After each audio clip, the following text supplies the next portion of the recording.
हम संस्कृति की बात करें कि संस्कृति और सभ्यता में क्या अंतर है ना? कौन बताएगा? संस्कृति और सभ्यता दोनों में क्या अंतर है?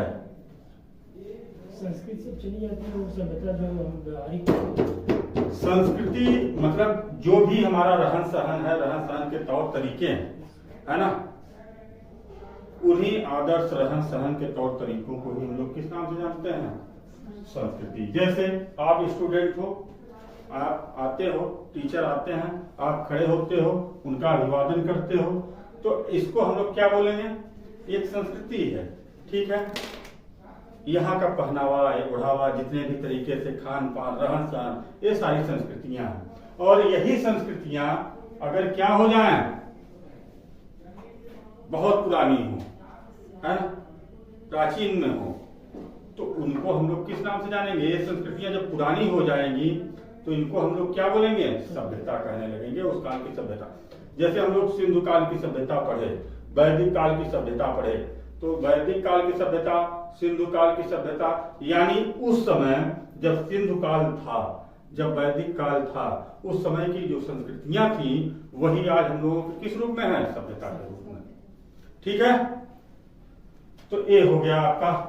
अब हम लोग देख रहे थे इस समय मौर्य कला पढ़ ही रहे हैं। मौर्य कला में हम लोगों ने देखा कि जो कला थी इस समय की दो रूपों में थी, एक राजकीय कला और एक लोक कला। ठीक है, तो राजकीय कला ऐसी कला होती है जो राजाओं द्वारा प्रशय प्रदान जिसके लिए किया गया हो, जिसके लिए राजा सारी चीजों की व्यवस्था करता रहा होगा।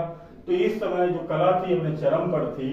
ऐसे में राजप्रसाद यानी राजा का जो महल था, ऐसे ही सबसे भव्य अगर महल की बात किया जाए तो जो अशोक के दादा थे चंद्रगुप्त मौर्य, उनका राजप्रसाद जो है इसमें बहुत विशाल, सबसे बढ़िया था और वो मगध में। ठीक है, तो उस राजप्रसाद का जो उल्लेख होता है विशाल स्ट्रक्चर के रूप में होता है। स्तंभ जो होते थे, तो स्तंभ में, तो स्तंभ का मतलब होता है कि इस तरह से जो संरचना हो, यही तो था संरचना स्तंभ की।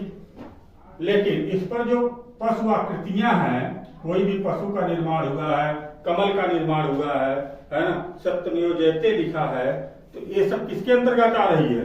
राजकीय कला या लोक कला? यही लोक कला है। मतलब इसमें जो पशु आकृतियां बनी हैं वो क्या हैं? लोक कला। समझ में आ गई बात? तो इतना ध्यान रखिएगा, यहीं से क्वेश्चन जो बनेगा तो क्वेश्चन बन सकता है। ठीक है, समझ में आया? चलिए अब इसमें हम लोग आगे बढ़े। बस करिए बंद।